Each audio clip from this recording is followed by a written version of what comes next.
Guess who's back? Guess who's back? Guess who's back?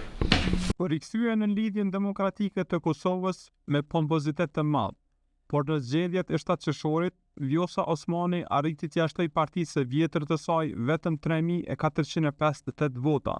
Kjo, nëse krahasohen 122.659 votat nga rezultatet preliminare me ato parafinale të zgjedhjeve të 28 dhjetorit të vitit të kaluar, kur i kishte marrë 119.201 vota. Ndërkaq, pas numërimit të votave edhe nga diaspora, kishte arritur shifrin e 126.136 vota apo 13.24%. Atë vot, lideri i LDK-s Numir Amdigjiku ishte shfaqur i pakënaqur me rezultatin, duke thënë se nuk ishte ai që kishte pritur. Madje, e kërkoi votbesimin ndaj tij, të cilin e mori në kuvendin e 30 janarit. Rezultati i LDK-s nuk është ai që e kemi pritur, nuk është ai që unë si kryetar kam dëshiruar ta shoh ndonjëherë. Ky është një moment të reflektimi thellë i përgjegjësisë dhe i seriozitetit politik, kur qytetarët e Kosovës flasin, ne duhet t'i dëgjojmë.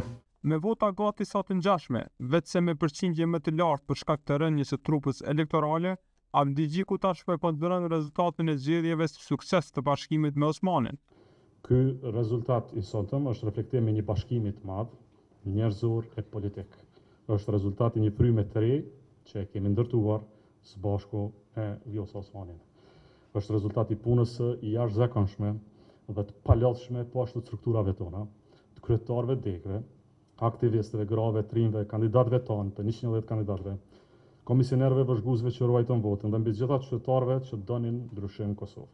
Edhe Osmani, pavarësisht votave të LDK-s që janë rritur pak mbi 3000, tha se ky është hapi i parë i ngritjes së partisë së Ibrahim Rugovës. E rritën LDK-n apo bazën elektorale për rreth 34%, apo tani jemi në 20 mandate, apo me 5 pikë përqindje, që është rritja më e madhe që ka pasur cili do subjekt politik që ka garuar në këto zgjedhje.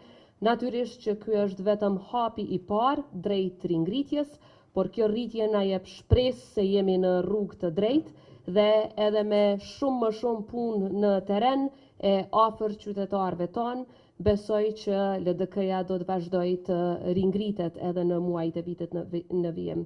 Rezultatet preliminare të zgjedhjeve kanë nxjerrë vetëvendosjen sërish fituese të zgjedhjeve me 42.9% apo 48 ulse në kuvend. Mirëpo, kanë mbetur për të numëruar edhe rreth 130.000 vota nga diaspora. PDK ka dalë e dyta me 21.14% apo 24 deputet, e treta është LDK me 17.6%, diku 20 deputet, ndërkaq Aleanca me 7.16%, pritën të ketë 8 ulse në kuvend.